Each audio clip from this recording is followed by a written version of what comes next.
Name the central atom first, ये पहला rule है। जब भी आप, इनफैक्ट इससे भी पहले एक रूल है, आप पहचान लो कि उसमें, ध्यान से समझो, मैं आपको इससे भी पहले एक रूल बता देता हूं, ठीक है। यहां पर जो रूल है उसका सेंस क्या मैं आपको समझाता हूं। जैसे कि एग्जांपल, सपोज एग्जांपल लिया K4FeCN6, ये एग्जांपल है सपोज।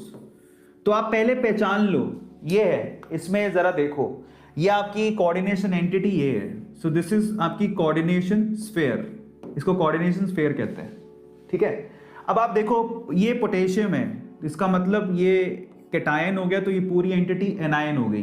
तो ये पहचानो सबसे पहले कि कैटायन कौन है, एनायन कौन है। मजे की बात है, यहाँ पर कोऑर्डिनेशन एंटिटी एनायन में है और ये कैटायन में। तो सबसे पहले आपको क्या करना होता है, जब भी आप नाम लिख रहे हो तो सबसे पहले आपको कैटायन का नाम लिखना होता है, फिर एनायन का नाम लिखना होता है। तो ये पहला रूल है, रूल नंबर 1। समझ में आ गया? ऐसा क्यों करते हैं आप भी बताओ मुझे। जब आप NaCl का नाम लिखते हो तो बताओ सबसे पहले आप इसको क्या बोलते हो? इसको बोलते हैं ना सोडियम क्लोराइड। क्यों बोलते हो ऐसा? Sodium chloride.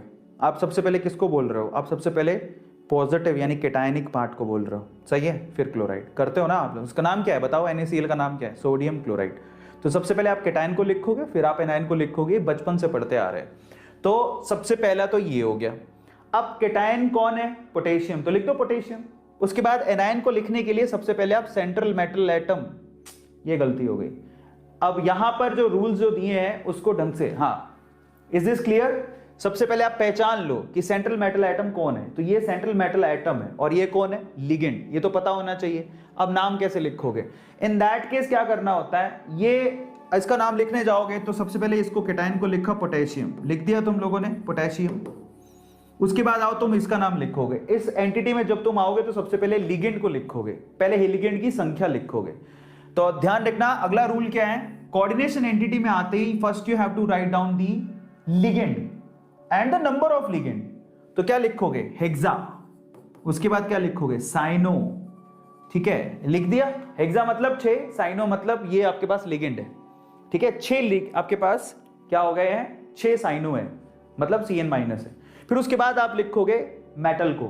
और क्योंकि एक और रूल बताता हूं, क्योंकि आपकी ये जो कोऑर्डिनेशन एंटिटी है वो नेगेटिव है, तो इसका मतलब जो आप मेटल लिखोगे उसके लास्ट में क्या लगाओगे? ATE, ये वर्ड लगाओगे। ये तभी लगता है जब आपकी कोऑर्डिनेशन एंटिटी नेगेटिव हो। तो लास्ट में क्या लिखोगे? Ferrate, ferrate, ATE।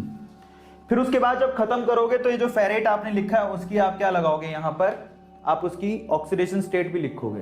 तो यहां पर देखो ये प्लस का 4 है, ये माइनस का 6 है, तो इसके ऊपर कितना होगा? प्लस का 2।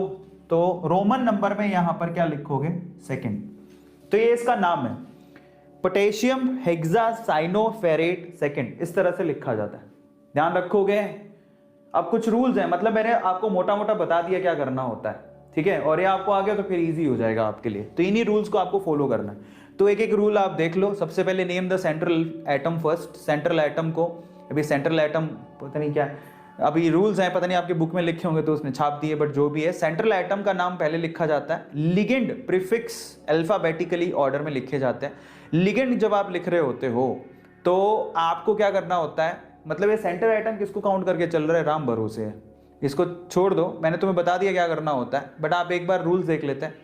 लिगेंड आप लोग याद रखिएगा, अल्फाबेटिकली लिगेंड को लिखना होता है। कई बार लिगेंड एक से ज्यादा भी होते हैं, तो इन दैट केस आप लिगेंड जब एक से ज्यादा होते हैं तो आपको अल्फाबेटिकल ऑर्डर में लिखा जाता है, उसको लिखना होता है। एग्जांपल के तौर पे अगर मान लो एमाइन दिया और एक्वा दिया हुआ, एमाइन मतलब NH2, एक्वा मतलब पानी, तो इन दैट केस एमाइन को पहले लिखोगे और एक्वा को बाद में, क्योंकि A तो ठीक है, उसके बाद अगला है M Q से पहले आता है, तो ये पहले लिखा जाएगा, वो बाद में।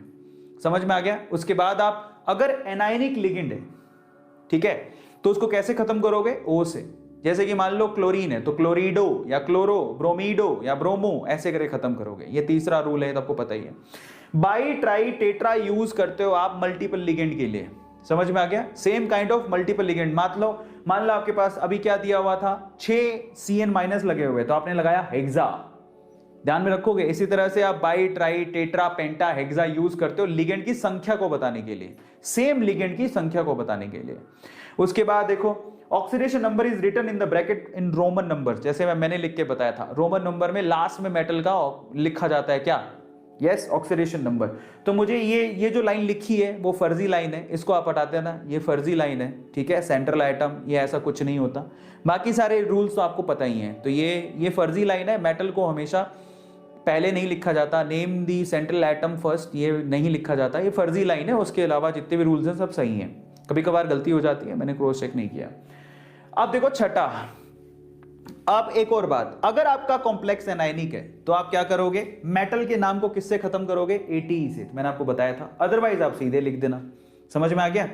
चलो, और एक और चीज जरा चेक करो, यहां पर counter cation are written before complex name, counter anion after. जो काउंटर पार्ट होता है, जैसे कि K4FeCN6, तो K4 क्या है, काउंटर केटायन है, उसको पहले लिखा जाएगा और काउंटर एनायन को बाद में। तो ये सारे रूल्स हैं जो आपको फॉलो करने हैं। सपोज करो कि आपके पास एक एग्जांपल है, ठीक है। सो ये एग्जांपल दिया हुआ है, सपोज इसका नाम कैसे लिखोगे, हालांकि उसने सीधी लिख दिया भाई साहब ने, लेकिन कोई बात नहीं, मैं आपको समझा देता हूं इसका नाम कैसे लिखा जाता है। इसको आप भूल जाओ जो नीचे लिखा हुआ है, ठीक है। सबसे पहले आप आओ, आप पहले पहचानो कि मैं इसके क्रोमियम है 3 अमोनिया 3 पानी और 3 क्लोरीन। तो मैं इसको, आप एक मिनट रुको, मैं आपको यहाँ पे खाली पे बना के दिखा देता हूँ, ठीक है। तो देखो, आपका जो कोऑर्डिनेशन एंटिटी दिया हुआ था वो क्या था, कोऑर्डिनेशन एंटिटी में क्रोमियम है, 3 आपके पास अमोनिया है, 3 आपके पास एक्वा यानी कि पानी है, और ब्रैकेट बंद किया हुआ है, और साथ में 3 क्लोरीन लिखे हुए हैं। ये आपके पास एक क्वेश्चन है जो बोलता है कि इसका नाम लिखो। तो सबसे पहले आप पहचानो, क्लोराइड नेगेटिव है, तो ये उसका नेगेटिव पार्ट है, तो ऑब्वियसली इसका पॉजिटिव पार्ट है। आप किसको पहले लिखोगे, पॉजिटिव पार्ट को पहले। ये आपकी कोऑर्डिनेशन एंटिटी पॉजिटिव है, समझ में आ गया। अब इसके अंदर क्या करोगे, सबसे पहले लिगेंड को लिखोगे। लिगेंड कौन है, एक तो अमाइन है, एक एक्वा है, तो अमाइन को पहले लिखा जाएगा क्योंकि ये अल्फाबेटिकली पहले आता है। तो क्या लिखोगे, ट्राई, कितने हैं 3, तो क्या लिखोगे, ट्राई अमाइन, लिख दिया। उसके बाद इसको लिखोगे ट्राई एक्वा, लिख दिया, समझ में आ गया है ना। और उसके बाद फिर क्या लिखोगे, क्योंकि ये पॉजिटिव है तो आप इसको डायरेक्टली लिखोगे, ये नेगेटिव होता तो ATE लगाते, तो क्रोमियम, ठीक है, क्रोमियम, समझ में आ गया। अब क्रोमियम को खत्म कैसे करोगे, चार्ज लिखो पहले उसका। ये 3 माइनस के हैं, देखो 3 क्लोरीन है, 3 माइनस के यहां हो गए, इस पे कोई चार्ज नहीं होता 0, इस पे चार्ज नहीं होता 0, तो क्रोमियम पे कितना आएगा, प्लस का 3, तो क्रोमियम। उसके बाद क्या लिखोगे, थर्ड, हो गया। अब आपको पता है कि ये क्या है, काउंटर एनायन, तो ये लास्ट में लिखा जाएगा क्लोराइड, क्या लिखा जाएगा, क्लोराइड। ये इस तरह से लिखा जाता है, मतलब ये बहुत आसान है। अगर आपको रूल्स इतने, कोई जरूरी नहीं है कि रूल्स आपको याद ही होने चाहिए नहीं तो कुछ नहीं होगा, ऐसा कुछ नहीं है। आपको अगर अच्छे से, अगर आपको प्रैक्टिस करी हुई है तो आप आसानी से लिख लोगे, तो कोई प्रॉब्लम नहीं है। तो try amine, try aqua, chromium third chloride, that is the name only, इस तरह से लिखा जाएगा। तो फाइनली अगर आप देखना चाहो तो आप देख लो, ये ऐसे लिखा होगा, ये देखो try amine, try aqua, chromium third chloride.